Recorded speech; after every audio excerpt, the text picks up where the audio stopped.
We're low tech. Lowest hanging fruit. YouTube has a 10-minute limit per video. So one question was about new business models, and we spend a lot of our time thinking about that. And my partner Brad coined this phrase of the native business model, and I want to explain what the idea is, or native revenue model. So there are two ideas behind a native revenue model. The first idea is that it is something that can only exist inside this particular service. So what do I mean by that? Imagine that Google had decided to put display ads on Google. Right? You can put display ads anywhere.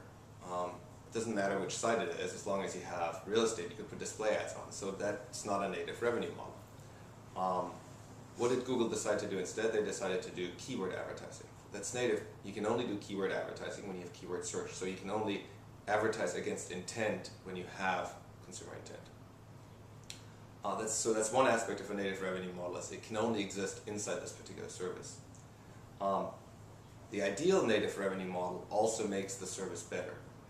So again, Google is the perfect illustration of that.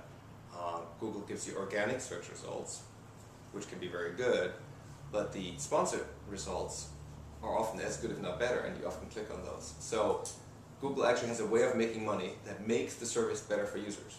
That's a pretty amazing thing. Display ads don't make the service better for any user, right?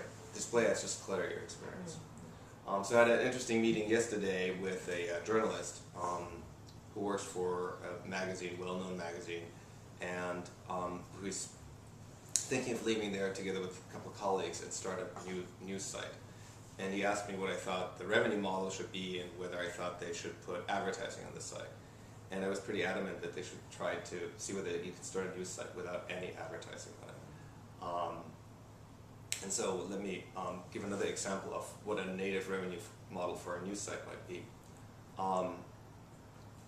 So the suggestion that I made, and this is a deeply held conviction at our firm, is that give people an opportunity to pay you, but don't make it mandatory. Give them an opportunity to pay you based on things that are cheap for you to provide, but let the end user discriminate by how much they care about your service. So the reason we believe that can work is because of a site called Kickstarter that demonstrates this every day. So if you don't know what Kickstarter is a site that lets people raise money for projects.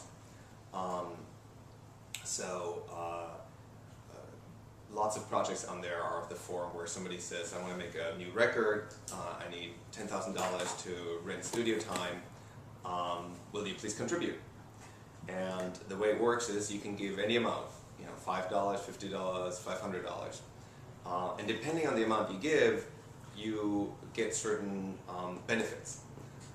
You don't get any ownership or anything, but the benefits are of the form.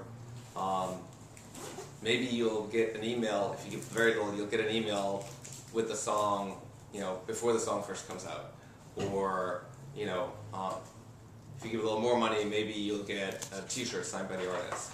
Or if you give a little more money, maybe you'll get your name on the artist's website as a producer.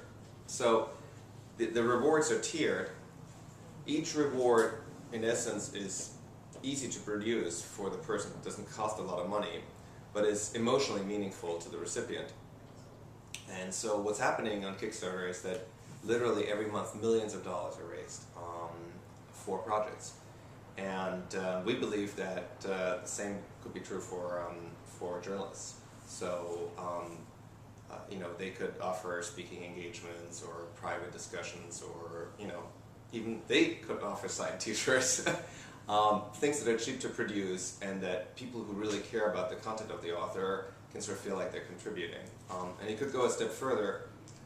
If you have, let's say, discussion groups, forums on the articles, you could show in the avatars, you could indicate who's given money or hasn't. You could identify yourself as a sponsor with a little bling thing. The notion that people would pay for that is not nearly as crazy as one might think. So people actually pay all the time to decorate their online presence. And so if you can pay to quote-unquote decorate your online presence and also express that you're a supporter of the site, we believe that a lot of people will do that. A lot of people will actually care, will share some of the benefit they're receiving back with the people who produce the content. So I very much hope he tries that out, because I'd like to demonstrate that that actually works. There are plenty of reasons to believe that this is going to work. You know, there are a number of artists who have given music away online, and not everybody pays. Only a fraction of people pay. But when you pay for a digital good like that, it's 100% gross margin, right? So every time somebody pays $5, that's $5 basically, especially in a disintermediate world, that's $5 for the artist, because this, or you know, very little, maybe some service providers take 10 or 20% cuts, but it's not like a label taking 80% of it and passing 20% to the artist. So, you know, Radiohead did a big experiment that actually worked fairly well. Trent Reznor does a lot of that, the Nine Inch Nails guy. He has a lot of younger artists that he's promoting that way. Lady Gaga's been very successful basically giving her music away. So the idea behind giving content away and making it free is that on the web you really, we believe deeply, you want to maximize your reach. You don't want to preclude people from discovering you, you don't want to preclude people from interacting with your service, and then ideally you want to find a revenue model that monetizes some fraction of the users some of the time, and still winds up making a lot of money. Our favorite example for all of this is Craigslist. So Craigslist monetizes in only a few cities around the world. It's like 5 or 6 cities, and only in 2 categories, real estate and jobs. So Craigslist probably monetizes a thousandth of its users, maybe even less, and maybe only 100th of the time, and it still adds up to well over $100 million in revenues. It also adds up to a business model that's very, very hard for somebody else to compete with, because most of it is free. It's very hard to compete with free. So people always look at Craigslist like, I can build something much better with many more features, and it's going to be much prettier than Craigslist. And it's effectively very, very hard to do. I mean, we've watched a number of people try to do it in different categories, and it's extremely hard to do because Craigslist is free, it has such heavy usage, and in a marketplace, heavy usage translates into stuff actually moving and selling. You want to have lots of buyers and sellers. So we spend a lot of our time trying to think, what are these kind of native revenue models on the web? And display advertising is the crutch model of the web. It's the most generic model. It's the one-to-one translation from the offline world to the online world. And whenever you wind up deciding that that's your revenue model, you've basically given up on determining how you should really make money with your particular service. And we spend a lot of our time talking entrepreneurs out of doing that.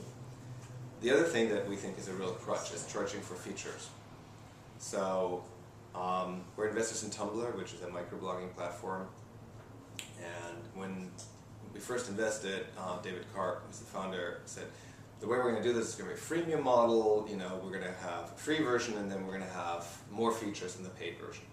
And our argument has been for some time that puts you on some kind of very bad treadmill, because if you're paying for features, then somebody else is going to come along and say, I'm going to make that feature free. And now you have to think, okay, I'm going to need to make that feature free too, or my users are going to leave.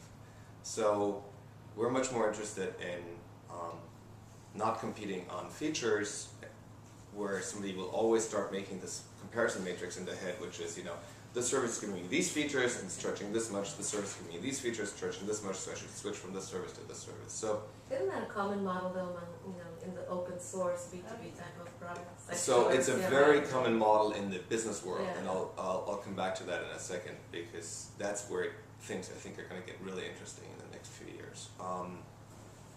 So coming back to the Tumblr example, so we've managed to talk David out of that.